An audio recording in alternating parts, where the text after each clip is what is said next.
Você já deve ter ouvido falar que o intestino é o nosso segundo cérebro, certo? Pois eu venho te falar que o intestino é o nosso primeiro cérebro. Você sabia disso? Meu nome é Júlia Menezes, eu sou nutricionista, doula e esse é meu canal. Prazer! Tá, vou te explicar o porquê que o nosso intestino é o primeiro cérebro, na verdade. Qual que é a função do nosso cérebro? É dar impulso nervoso, é dar comando para todos os nossos órgãos e células do nosso organismo, certo? Só que quem dá esse comando para o nosso cérebro? O intestino. Lá no nosso intestino existem vários tipos de bactérias, a nossa famosa flora intestinal.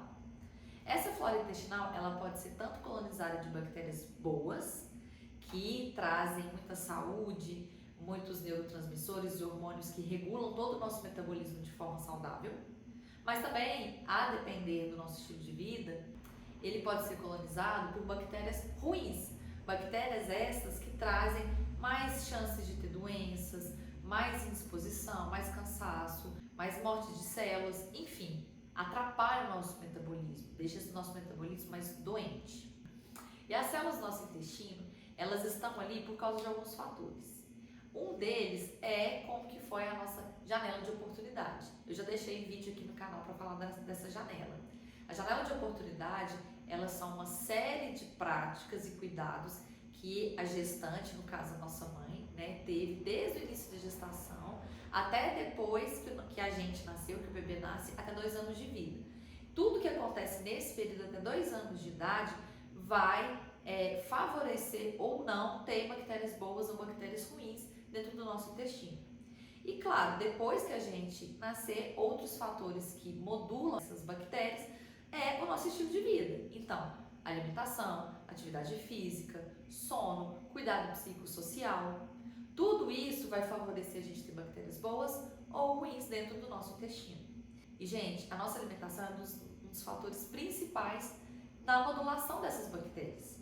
Se a gente come alimentos industrializados, ricos em açúcar, gordura, corantes, acidulantes, enfim, tudo que são alimentos que são agressivos à nossa saúde, esses alimentos vão favorecer a gente ter bactérias ruins, alimentar essas bactérias ruins. E da mesma forma, se a gente se alimenta de alimentos bons, alimentos com fibras, com carboidratos bons, com nutrientes, com muita água, comida de verdade, as nossas bactérias boas vão ser favorecidas.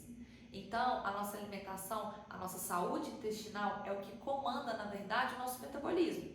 A partir disso, a depender desses grupos de bactérias, elas vão enviar mensagem para o nosso cérebro, falando para o nosso cérebro para avisar o nosso restante do corpo o que é para ser feito.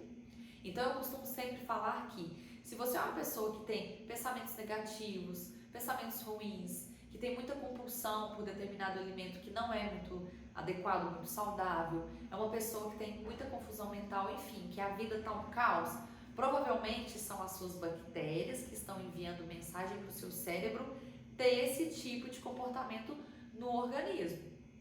Então, não é você que tem esses pensamentos, são as suas bactérias que fazem você ter esses pensamentos. E, inclusive, elas fazem você querer continuar se alimentando desses alimentos que não são tão legais para alimentar elas. Olha que interessante, porque elas fazem o que dá manutenção para elas. Da mesma forma, se a gente tem uma alimentação bacana, um estilo de vida bacana, as nossas bactérias boas vão fazer com que você se alimente, tenha essa vida mais saudável, exatamente para alimentar elas. Então, gente, tudo é uma questão de parar para cuidar dessas bactérias do intestino. Assim, a sua resposta do corpo, a sua resposta metabólica vai se modulando com o tempo. Por isso, o nosso intestino, a nossa saúde intestinal é a base da nossa saúde e também do nosso comando cerebral.